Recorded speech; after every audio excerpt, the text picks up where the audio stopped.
ఓం నమో వెంకటేశాయ. వైకుంఠ ఏకాదశి పర్వదినం వచ్చేసింది. వైకుంఠ ఏకాదశిని ముక్కోటి ఏకాదశి, సర్వేకాదశి అని కూడా పిలుస్తుంటారని మనకు తెలుసు.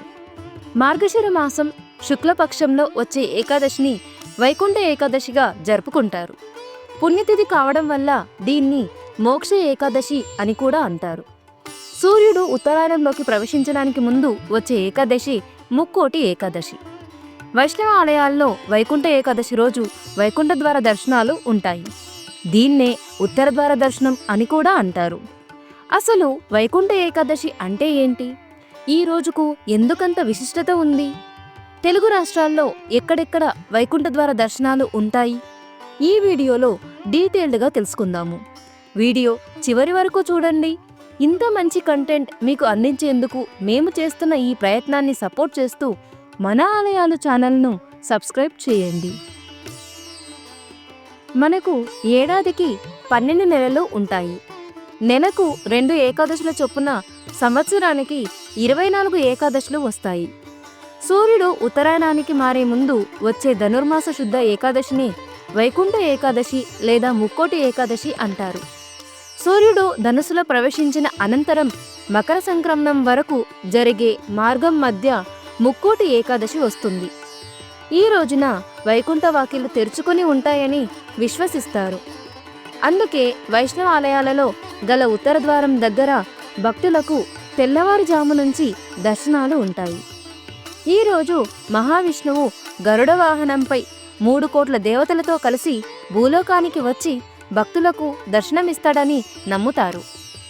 ఈ ఒక్క ఏకాదశి 3 కోట్ల ఏకాదశులతో సమానంగా భావిస్తారు. అందుకే ముక్కోటి ఏకాదశి అంటారు. ముక్కోటి ఏకాదశి నాడే హాలాహలం, అమృతం రెండూ పుట్టాయి.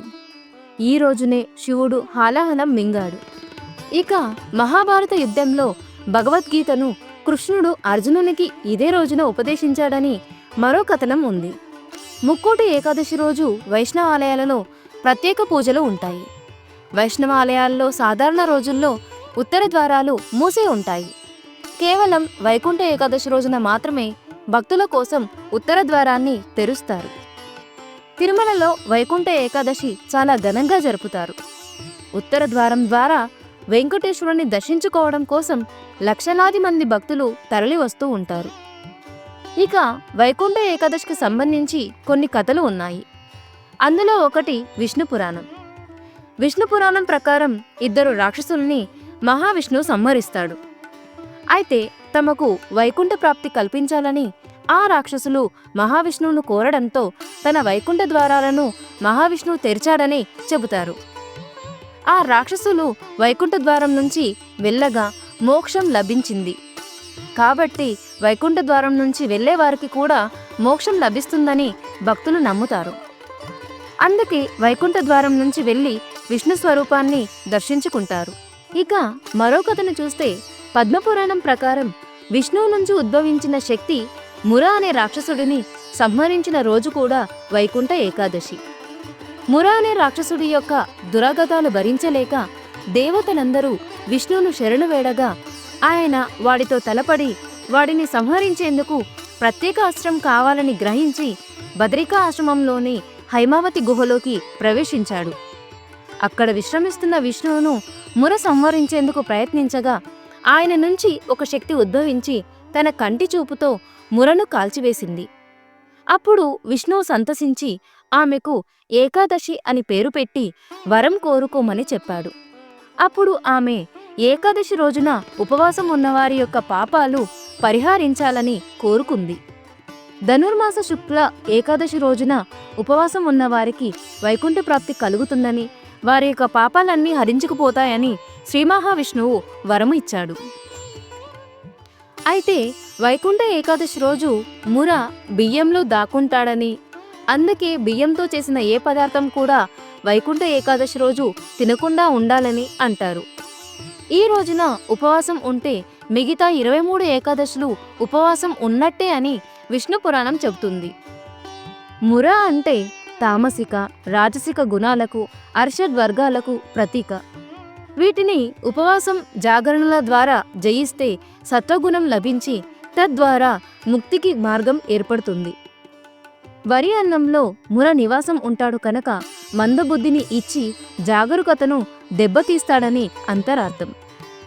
వైకుంఠ ఏకాదశి వ్రతంలో 7 నియమాలు ఉన్నాయి. 1.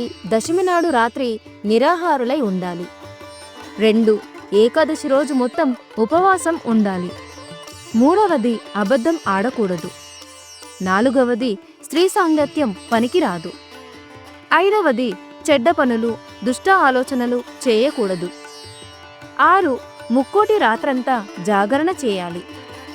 7. అన్నదానం చేయాలి. అందుకే ఏకాదశి నాడు ఉపవాసం ఉండి ద్వాదశి నాడు అన్నదానం చేస్తారు. ఇక ఇదే రోజు గీతోపదేశం జరిగిన రోజు గనుక భగవద్గీత పుస్తక దానం కూడా చేస్తారు. ఇక వైకుంఠ ఏకాదశి రోజు ఎలా జరుపుకోవాలో ఇప్పుడు తెలుసుకుందాం. వైకుంఠ ఏకాదశి రోజున ఉదయమే లేచి శుచిగా తలస్నానం చేయాలి. పూజా మందిరాన్ని శుభ్రపరిచి గడపకు పసుపు కుంకుమలు, తోరణాలు, ముగ్గులతో అలంకరించుకోవాలి.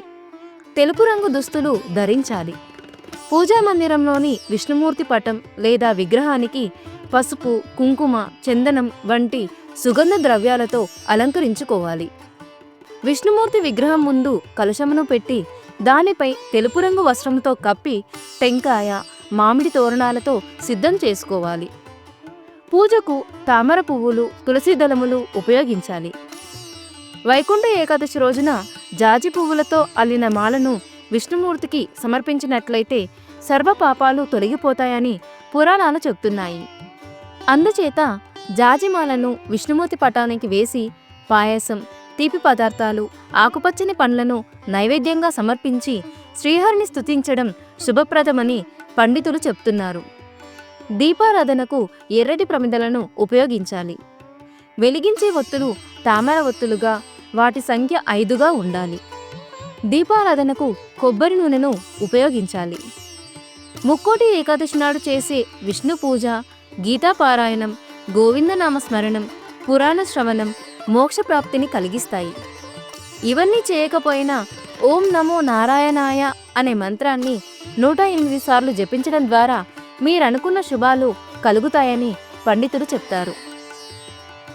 ఇక తెలుగు రాష్ట్రాల్లో వైకుంఠ ఏకాదశి ఘనంగా జరిపే ఆలయాల వివరాలను చూస్తే తిరుమలలోని వెంకటేశ్వర స్వామి ఆలయం, కర్నూలు జిల్లా అహోబిలంలోని నరసింహస్వామి దేవాలయం, భద్రాచలంలోని శ్రీ సీతారామచంద్రస్వామి దేవాలయం, తూర్పుగోదావరి జిల్లా అన్నవరంలోని వీర వెంకట సత్యనారాయణ స్వామివారి ఆలయం, యాదాద్రిలోని శ్రీ లక్ష్మీ నరసింహస్వామి ఆలయం, కడప జిల్లా ఒంటిమిట్టలోని కోదండరామస్వామి ఆలయం, పశ్చిమ గోదావరి జిల్లాలో చిన్న తిరుపతిగా పిలిచే ద్వారక తిరుమల వెంకటేశ్వర స్వామి ఆలయం, విశాఖ జిల్లా సింహాచలంలోని శ్రీ వరాహ లక్ష్మీ నరసింహస్వామి వారి ఆలయం. ఇదండి వైకుంఠ ఏకాదశికి సంబంధించి మాకు తెలిసిన సమాచారం.